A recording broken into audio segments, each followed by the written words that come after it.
Good morning, students. Today we will discuss about group number 18 of P block elements. In group 18, the elements are helium, neon, argon, krypton, xenon and radon.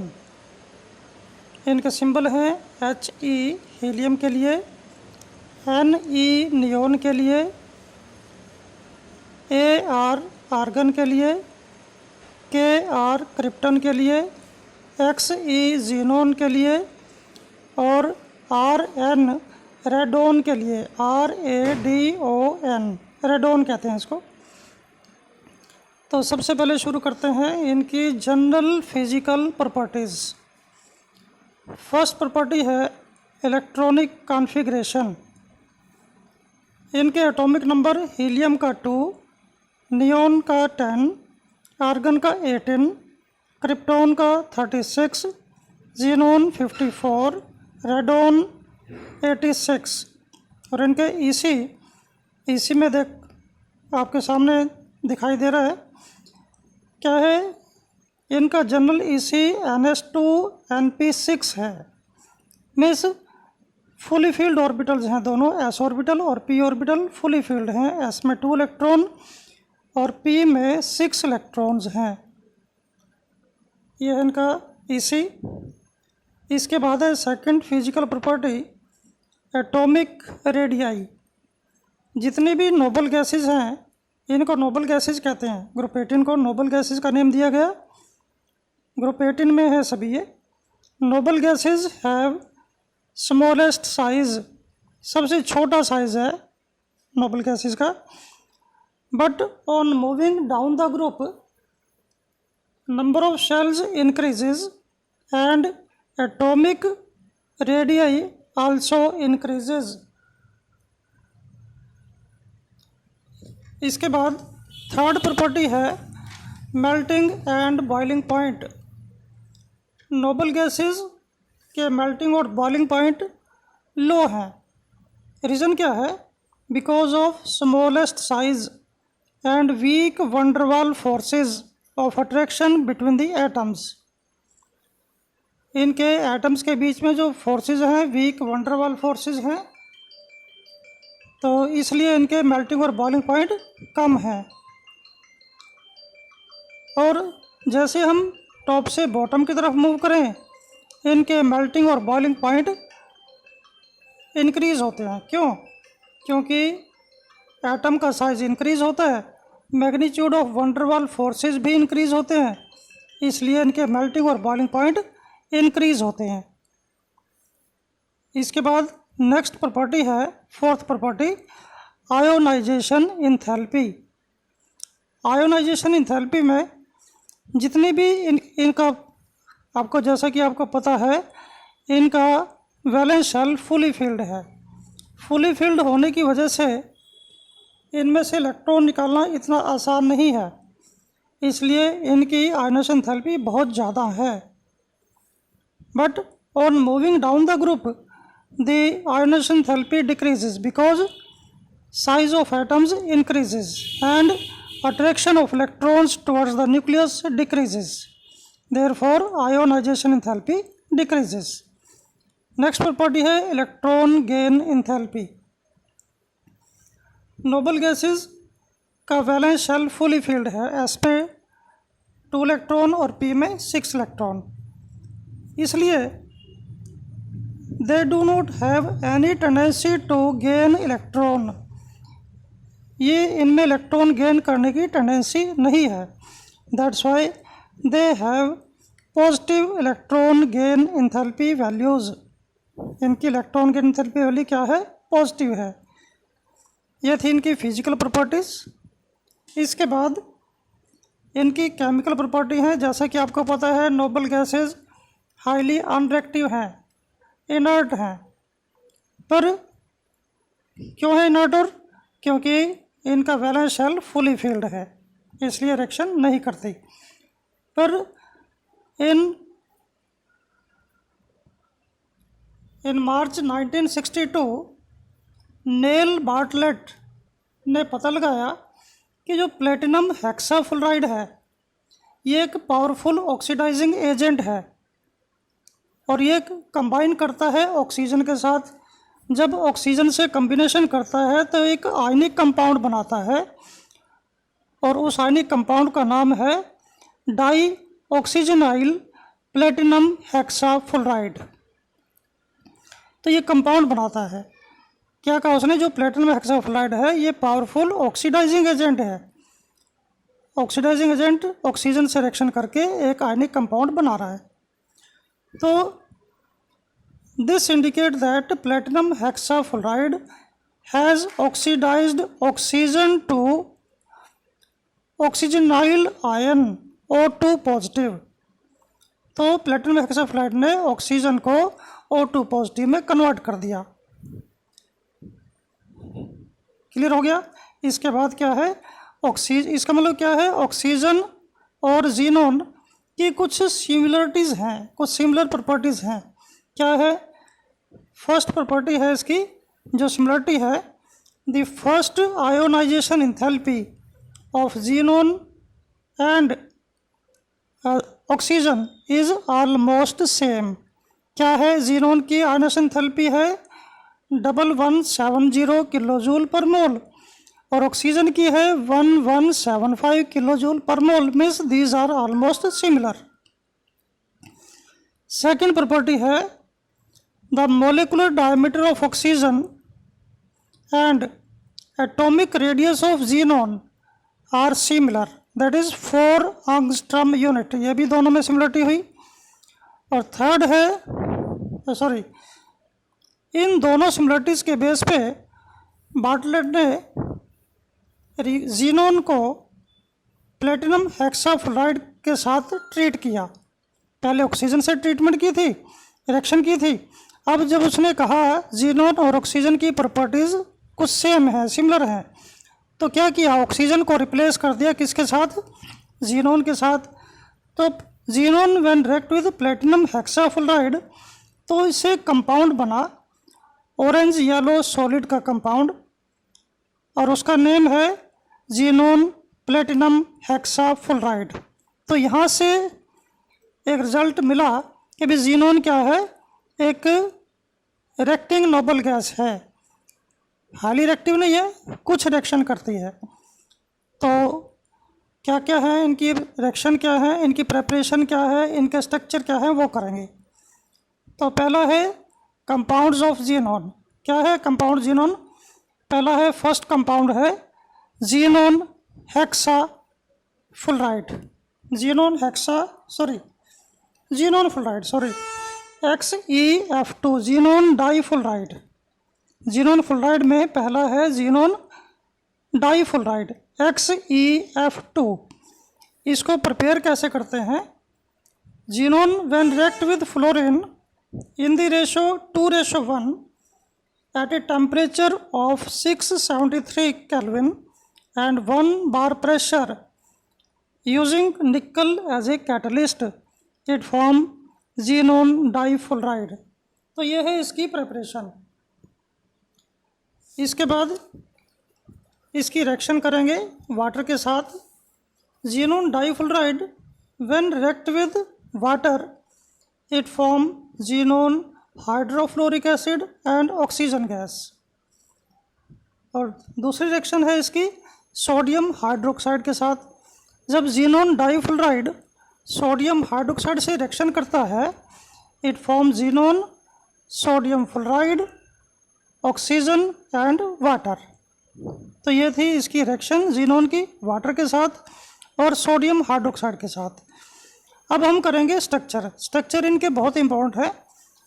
जितने भी xenon के fluorides हैं या xenon के oxides हैं इनके structure exam में आते हैं और इसलिए आपको ये स्ट्रक्चर बनाने आने चाहिए। सिंपल सा मेथड है इनका। तो पहला स्ट्रक्चर है xenon डाईफ्लोराइड का XeF2 का। सबसे पहले सेंट्रल एटम पता होना चाहिए, कौन सा है, xenon। तो xenon का आपको एटॉमिक नंबर भी पता होना चाहिए, कितना है 54। उसके बाद इसका EC पता होना चाहिए। EC क्या है, क्रिप्टॉन 36 साथ में है 4d10, 5s2, 5p6।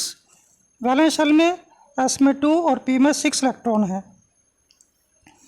तो जीनोन का ये है EC। अब जीनोन के पास s में 2 और p में 6 है और इसके बाद 5d ऑर्बिटल वेकेंट है। तो हमारे पास सराउंडिंग एटम कितने हैं? 2। फ्लोरीन के 2 एटम्स हैं और एक फ्लोरीन को स्टेबल होने के लिए एक ही इलेक्ट्रॉन चाहिए। तो हमारे पास 2 फ्लोरीन एटम है, तो दोनों को कितने इलेक्ट्रॉन चाहिए? Total 2 electron. तो इसका मतलब क्या हुआ? हमारे पास 2 अनपेयर्ड इलेक्ट्रॉन होने चाहिए। तो इसके लिए क्या करेंगे? जीनोन को एक्साइटेड स्टेट में लेके जाएंगे। एक्साइटेड स्टेट में पी में जो पी का लास्ट ऑर्बिटल है उसमें से एक इलेक्ट्रॉन डी ऑर्बिटल में शिफ्ट करेंगे। तो जब एक इलेक्ट्रॉन डी में शिफ्ट करेंगे हमारे पास 2 अनपेयर्ड इलेक्ट्रॉन हो जाएंगे। तो जहाँ तक अनपेयर्ड इलेक्ट्रॉन है तो वहाँ तक हाइब्रिडेशन काउंट करेंगे। इसमें एस ऑर्बिटल यूज़ हुआ, पी के 3 ऑर्बिटल यूज़ हुए और डी का 1 ऑर्बिटल यूज़ हुआ। तो इसका मतलब क्या हुआ? किस टाइप की हाइब्रिडेशन हुई? sp3d hybridisation. तो टोटल ऑर्बिटल कितने हैं? ये 1 और 3 4 और 1 5। टोटल ऑर्बिटल sp3d में 5 ऑर्बिटल हैं। 5 का मतलब क्या है? शेप कैसी होनी चाहिए? Trigonal bi pyramidal. 5 ऑर्बिटल हैं तो 5 की शेप ट्राइगनल बाई पिरामिडल होनी चाहिए। अब इसमें देखो जो EC एक्साइटेड स्टेट में लिखा है इसमें 3 लोन पेयर हैं। तो 3 लोन पेयर तीनों कॉर्नर पे शो कर दिए। बाकी बचे 2 फ्लोरीन। 2 फ्लोरीन एक प्लेन के अबव एक प्लेन के बिलो। तो इस फिगर से, इस स्ट्रक्चर से इंडिकेशन मिलती है तीनों एटम एक स्ट्रेट लाइन में है। इसका मतलब क्या हुआ? ट्राइगोनल बाइपिरामिडल शेप ना हो के लोन पेयर की वजह से इसकी शेप कैसी हो जाती है? Linear shape. तो ये लीनियर शेप है इसकी। ये था जीनोन डाइफ्लोराइड का प्रेपरेशन, केमिकल रिएक्शन और स्ट्रक्चर। इसी तरह से जीनोन फ्लोराइड का second part xenon tetrafluoride. Xenon tetrafluoride that is XeF4। पहले इसकी प्रेपरेशन जीनोन और फ्लोरीन की रिएक्शन होगी 1:5 में। टेम्परेचर रहेगा इसमें 875 केल्विन और प्रेशर 6 to 7 एटमॉस्फेयर। इससे बना जीनोन टेट्राफ्लोराइड। यह है प्रेपरेशन इसकी। अब chemical reaction with water. Xenon tetrafluoride when react with water it form xenon hydrofluoric acid, xenon trioxide and oxygen. तो यह है वाटर से रिएक्शन। अब आते हैं इसके स्ट्रक्चर पे। स्ट्रक्चर में जीनोन का EC वही सेम है जो फर्स्ट पार्ट में किया था।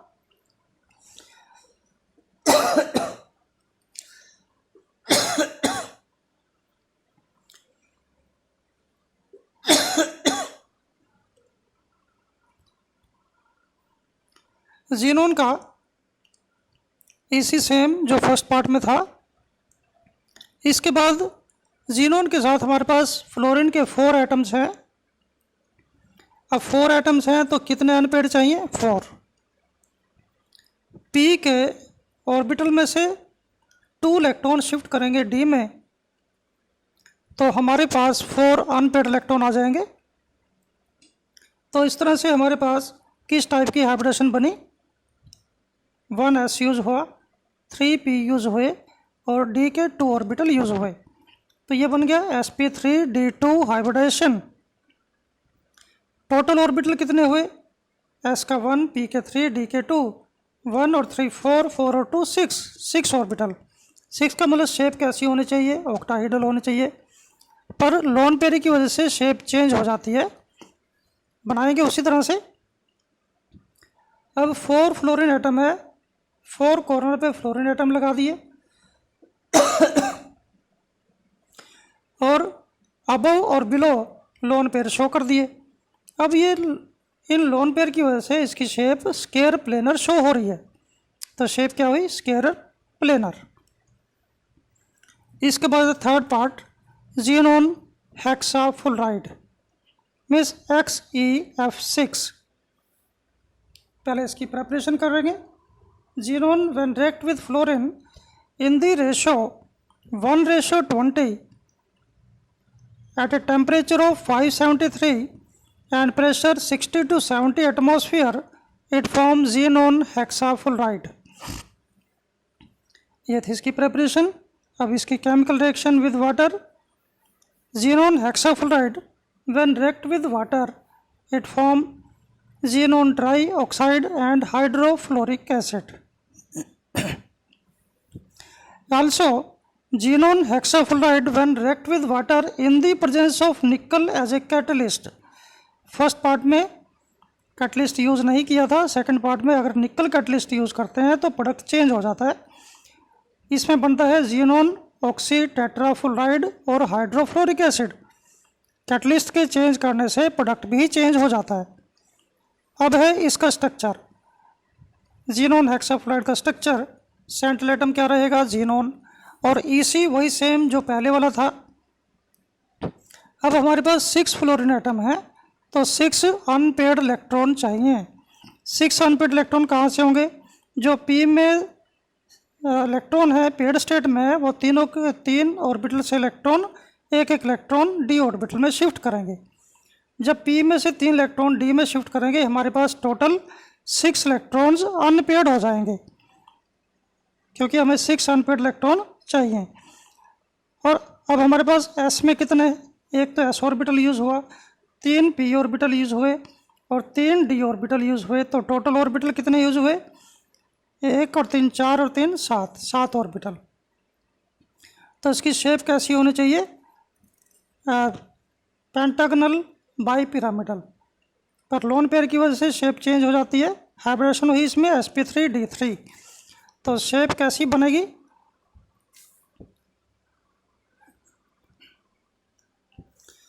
इसमें हमारे पास 6 फ्लोरीन के एटम्स हैं.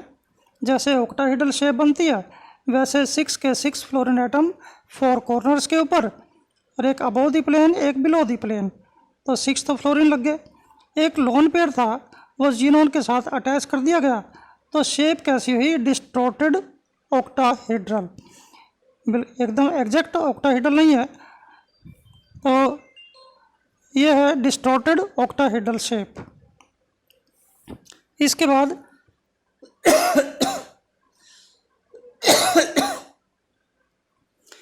जीनोन के ऑक्साइड्स हैं. जीनोन का भी फ्लाइड किए थे, अब ऑक्साइड करेंगे. जीनोन के ऑक्साइड्स, फर्स्ट ऑक्साइड है जीनोन ट्राइऑक्साइड. पहले इसका मेथड ऑफ प्रेपरेशन है. ये तो प्रेपरेशन कैसे करेंगे? जीनोन टेट्राफ्लोराइड को वाटर से ट्रीट करेंगे, it form xenon hydrofluoric acid, xenon trioxide and oxygen gas. Second method, अगर हम जीनोन टेट्राफ्लोराइड की बजाय जीनोन हेक्साफ्लोराइड यूज़ करें और उसको वाटर से ट्रीट करें, तो इससे जीनोन ट्राइऑक्साइड बनता है और हाइड्रोफ्लोरिक एसिड बनता है. अब है केमिकल प्रॉपर्टी. केमिकल प्रॉपर्टी में इसकी रिएक्शन वाटर से करेंगे. XeO3 plus H2O, it form H2XeO4. तो यह है रिएक्शन इसकी. अब करेंगे स्ट्रक्चर, जीनोन ट्राइऑक्साइड का स्ट्रक्चर. अब इसमें जीनोन सेंट्रल एटम है, वही सेम EC रहेगा. अब हमारे पास इसमें 3 ऑक्सीजन है. 3 ऑक्सीजन है, तो एक ऑक्सीजन को स्टेबल होने के लिए 2 इलेक्ट्रॉन चाहिए. तो 3 ऑक्सीजन को कितने टोटल इलेक्ट्रॉन चाहिए? 6. तो हमारे पास 6 अनपेयर्ड इलेक्ट्रॉन होने चाहिए. तो 6 अनपेयर्ड कैसे होंगे? 5 में जो इलेक्ट्रॉन पेयर्ड स्टेट में है, सभी को अनपेयर्ड करेंगे, D में चले जाएंगे इलेक्ट्रॉन. तो 6 अनपेयर्ड हो गए हमारे पास. तो 3 ऑक्सीजन है, 3 ऑक्सीजन एक सिंगल बॉन्ड कोवलेंट बॉन्ड बनाएंगे और एक पाई बॉन्ड बनाएंगे. तो कोवलेंट बॉन्ड बनाने के लिए हमारे पास P में 3 अनपेयर्ड इलेक्ट्रॉन है, वो तीनों कोवलेंट बॉन्ड बनाएंगे. जो D में 3 इलेक्ट्रॉन है अनपेयर्ड, वो पाई बॉन्ड बनाएंगे.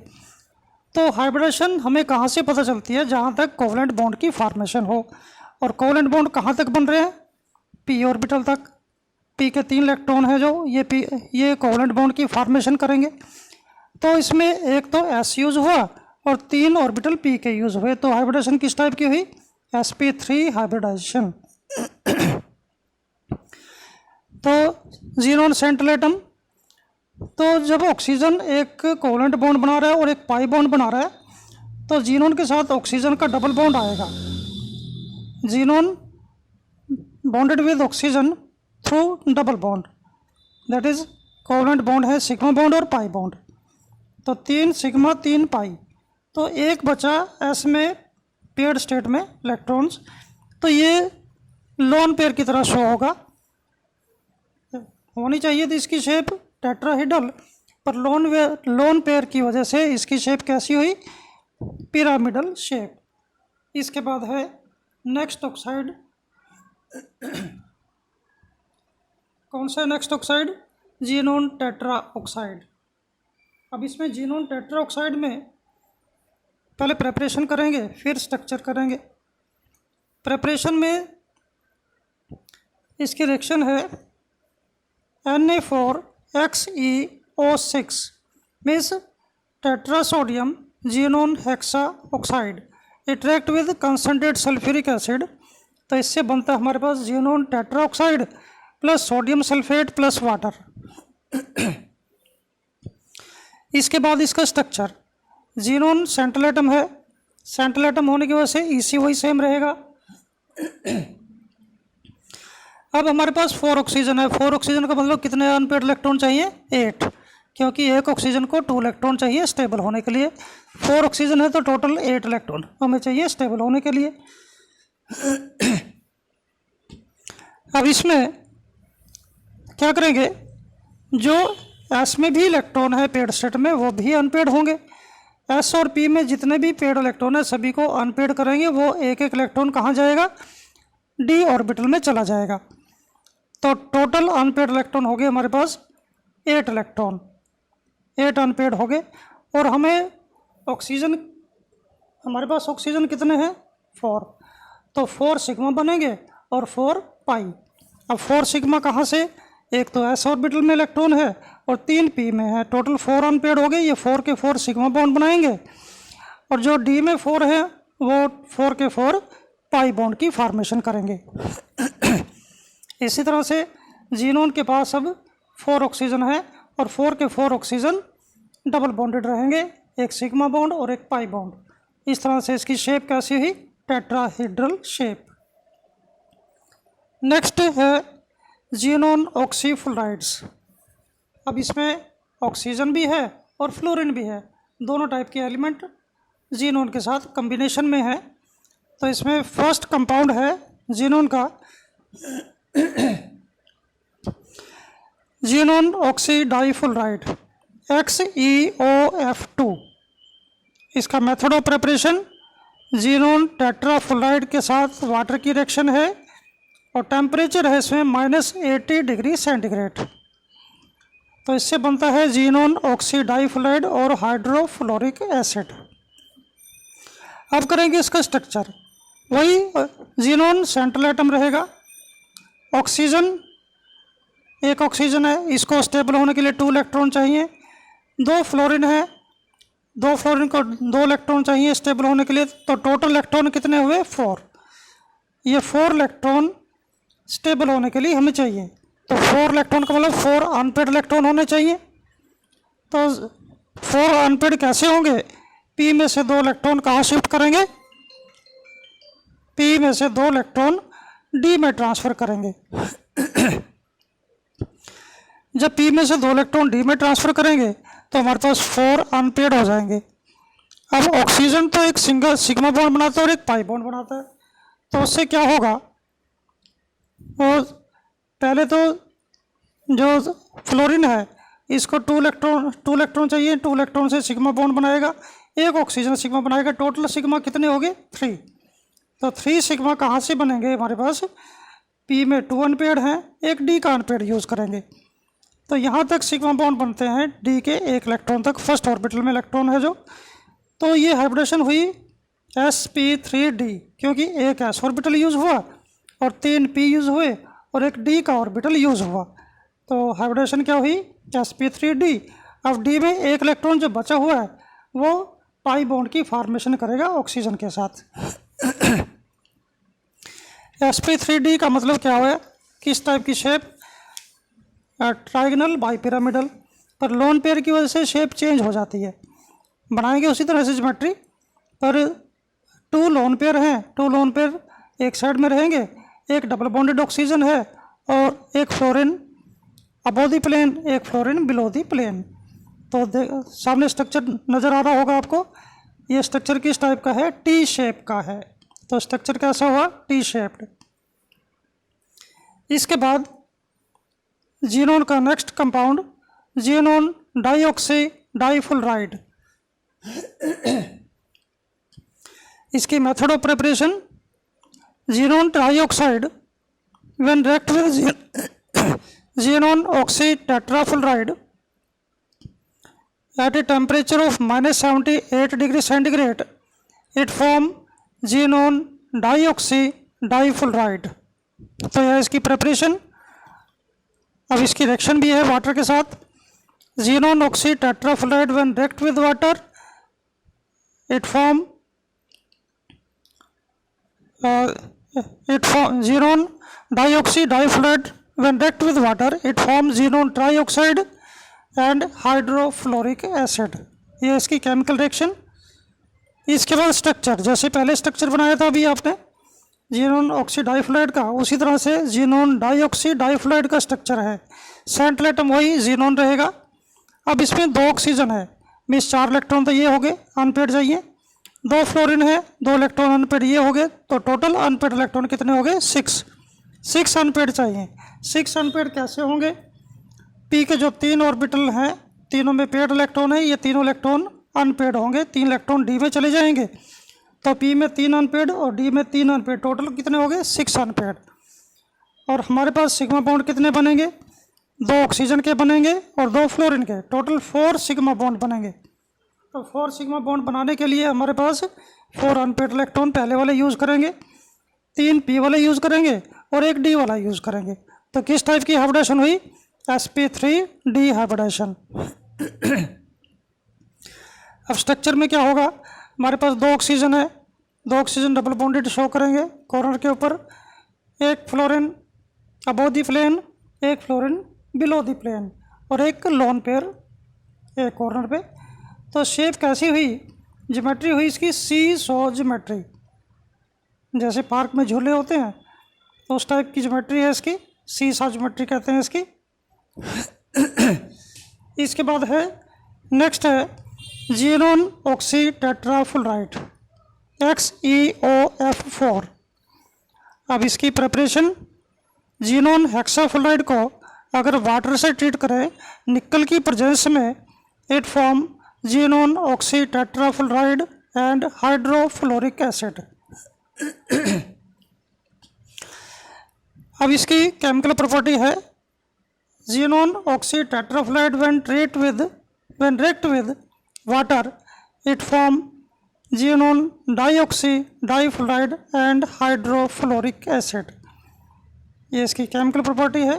इसके बाद इसका स्ट्रक्चर करेंगे। स्ट्रक्चर में क्या है,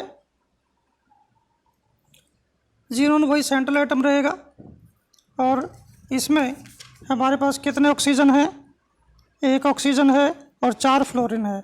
1 ऑक्सीजन को कितने इलेक्ट्रॉन चाहिए, 2 और फ्लोरीन को 4 और 1 5, मीन्स हमारे पास ऑक्सीजन को 2 चाहिए, फ्लोरीन को 4 और 2 6, टोटल 6 अनपेड इलेक्ट्रॉन चाहिए। तो क्या होगा, पी के तीनों इलेक्ट्रॉन अनपेड होंगे और तीनों इलेक्ट्रॉन डी में चले जाएंगे। तो हमारे पास सिग्मा बॉन्ड कितने बनेंगे, 1 ऑक्सीजन के लिए और 4 फ्लोरीन के लिए, टोटल 5 अनपेड चाहिए। अनपेड 5 सिग्मा बॉन्ड बनेंगे, तो 3 तो बनेंगे सिग्मा बॉन्ड पी से और 2 बनेंगे जो डी में इलेक्ट्रॉन है। तो टोटल हाइब्रिडेशन कैसी हुई, sp3d2 हाइब्रिडेशन, sp3d2। जो 1 इलेक्ट्रॉन बचा वो पाई बॉन्ड की फॉर्मेशन करेगा। तो स्ट्रक्चर कैसा होगा, it will be distorted octahedral structure, क्योंकि एक लोन पेयर है इसमें इसलिए। अब इसके बाद है, ये तो हुए स्ट्रक्चर बहुत इंपॉर्टेंट थे ये और सभी स्ट्रक्चर करने हैं। तो एग्ज़ाम में आते हैं, इसलिए बहुत ज़रूरी है ये। इसके बाद है uses of noble gases. Nobel gases के यूजेस, फर्स्ट यूज़ है, पहले है यूजेस ऑफ हीलियम। हीलियम कहाँ यूज़ करते हैं हम? एक तो यूज़ करते हैं जो पेशेंट्स, अस्थमा के पेशेंट्स हैं, वो यूज़ करते हैं इसको, हीलियम को। Helium it is used for patients suffering from asthma, जिसको सांस की दिक्कत है वो हीलियम यूज़ करते हैं। दूसरा, it is used in for filling balloons for meteorological observations. Third use, helium और ऑक्सीजन का मिक्सचर हम यूज़ करते हैं डीप सी डाइवर्स के लिए, ताकि उनको एक डिसीज़ होने से बच जाए। कौन सी डिसीज़ है वो? That is called the bands. एक डिसीज़ होती है जिसमें इनके वेन्स, जिसमें ब्लड फ्लो करता है, ये बर्स्ट हो जाती हैं। फोर्थ यूज़ है, it is used as heat transfer agent. ये हीट को ट्रांसफ़र करने के लिए यूज़ करता है, किसमें? In gas cooled nuclear reactors. Nuclear reactor में जो गैस कोल्ड है, न्यूक्लियर रिएक्टर है, उसमें हीट को ट्रांसफ़र करने के लिए यूज़ करते हैं इसको। लास्ट यूज़ है हीलियम का, it is used for creating inert atmosphere during welding of magnesium and aluminium. जब मैग्नीशियम और एल्युमिनियम की हम वेल्डिंग करते हैं तो उस केस में हम एक इनर्ट एटमॉस्फेयर क्रिएट करते हैं हीलियम का। तो ये है इसके हीलियम के यूज़। इसके बाद यूजेस ऑफ नियॉन के यूजेस। फर्स्ट यूज़ है, it is used for filling discharge tube for optical decorations and advertisements. जो डेकोरेशन और एडवर्टाइजमेंट है उसके लिए हम इसको यूज़ करते हैं। Second, it is used in safety devices for protecting electrical instruments like voltmeters, rectifiers and relay. तीसरा यूज़ है, it is used for filling sodium vapour lamps. Fourth use, it is used in beacon light as safety signal for air navigators because it is fog penetrating। क्योंकि जो neon की light है ये fog को भी cross कर देती है, तो इसलिए जो एयर नेविगेटर्स हैं वो एक सेफ्टी सिग्नल के तौर पे इस बेकन लाइट को यूज़ करते हैं जिसमें नियॉन है। इसके बाद है next, uses of argon. Argon के यूज़ क्या हैं? एक तो है इसमें जो इलेक्ट्रिक बल्ब्स हैं उसमें यूज़ किया जाता है इसको, as it provide inert atmosphere, क्योंकि इनर्ट नेचर का है ये। दूसरा, it is used to provide inert atmosphere in high temperature metallurgical processes. जो इंडस्ट्री में मेटलर्जिकल प्रोसेसेस हैं उसमें आर्गन इनर्ट एटमॉस्फेयर प्रोवाइड करता है। तीसरा, it is used in the laboratory for handling substances such as air sensitive। वो substances जो air sensitive हैं उनको हैंडल करने के लिए हम आर्गन यूज़ करते हैं, क्योंकि इनर्ट एटमॉस्फेयर प्रोवाइड करता है। Pure argon is used in gas chromatography, GLC, gas liquid chromatography में हम प्योर आर्गन यूज़ करते हैं। नेक्स्ट है, it is used to protect metal surfaces from oxidation during welding of steel. जब हम steel की वेल्डिंग करते हैं तो उस टाइम मेटल सरफेस को एक इनर्ट एटमॉस्फेयर प्रोवाइड करता है। इसके बाद नेक्स्ट है uses of krypton and xenon. ये दोनों गैसेस यूज होती हैं for filling incandescent metal filaments of electric bulbs. इसका सेकंड यूज़ है, क्रिप्टॉन और ज़ीनॉन का मिक्सचर है, ये यूज़ करते हैं हम फ्लैश बल्ब में फॉर हाई स्पीड फोटोग्राफी। जब हाई स्पीड फोटोग्राफी करते हैं फ्लैश बल्ब में इन दोनों का यूज़ किया जाता है। इसके बाद है xenon is used in research laboratory for detecting mesons। Research laboratory में मेजोन की डिटेक्शन के लिए यूज़ करते हैं हीलियम को। इसके बाद नेक्स्ट यूज़ है रेडोन का। Radon is used in treatment of cancer. Second use, it is used in radioactive research. Third use, it is used in X ray photography. तो ये था हमारा ग्रुप नंबर 18। इसको लर्न करना है और